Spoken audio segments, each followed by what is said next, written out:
Le nazisme est venu par les voies démocratiques et que c'est parce qu'on a laissé se répandre certaines idées, parce qu'on n'a pas su dénoncer le mal, qu'ensuite il est devenu le mal absolu.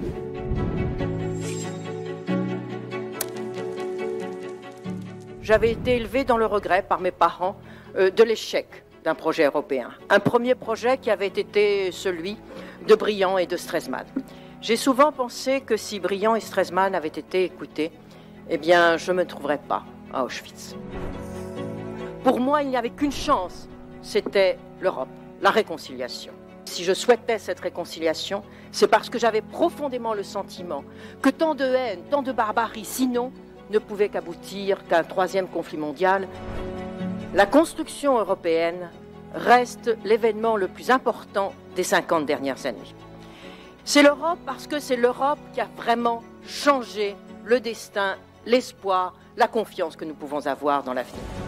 Nous ne pouvons avoir aucune tolérance vis-à-vis de ceux qui expriment des idées d'exclusion, des idées de racisme, des idées de xénophobie. Le rôle en incombe bien sûr à tous les éducateurs, à tous les niveaux. Il incombe aussi aux historiens, car je crois qu'on n'a pas encore tiré tout le parti de l'histoire, de l'enseignement de l'histoire. Il y a des choses qui étaient inscrites dans la logique et que l'on n'a pas voulu voir dans les années 1933 à 1940. On a cru trop tard, on a dit savoir trop tard, alors que l'on savait. Et c'est là la leçon. Et la leçon pour l'histoire et pour l'Europe, c'est de continuer à se construire.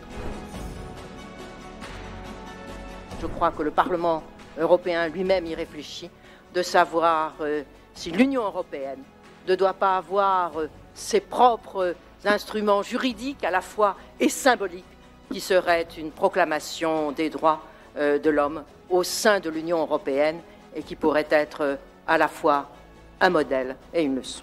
Je vous remercie.